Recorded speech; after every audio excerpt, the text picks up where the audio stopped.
Tumaas ang bilang ng mga nangutang sa iba't ibang bangko hanggang nitong Mayo.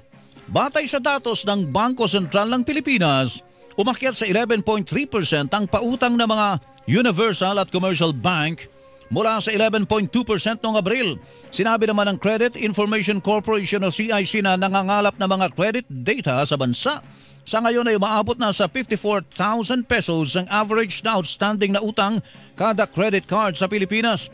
10% ng 21 million credit cards sa bansa ang hindi pa nababayaran. Pag hindi natin ito bayaran, pag nireport po ang status ng utang ninyo sa CIC, magiging negative po yan. At ang magiging epekto niyan ay kapag mag-apply po tayo ng panibagong utang in the future, lalabas po na meron pa tayong hindi nababayarang obligasyon. Ang tinig ni Ben Joshua Baltazar, Presidente at Chief Executive Officer ng Credit Information Corporation o CIC.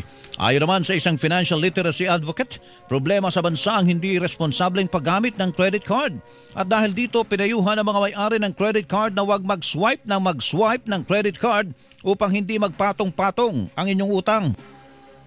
Let's say, example, meron kang 100,000 credit limit. Feeling mo, gusto mong ubusin, kung hindi ka na nga nagbayad ng buo, hindi ka pa nagbayad, di ba, on time, may penalty ka pa, kaya nagpapatong-patong po siya. If you don't have the money to spend, di ba, wag kang isaswipe or wag mo isaswipe yung credit card mo. Ang tinig ng financial literacy advocate na si Jax Reyes.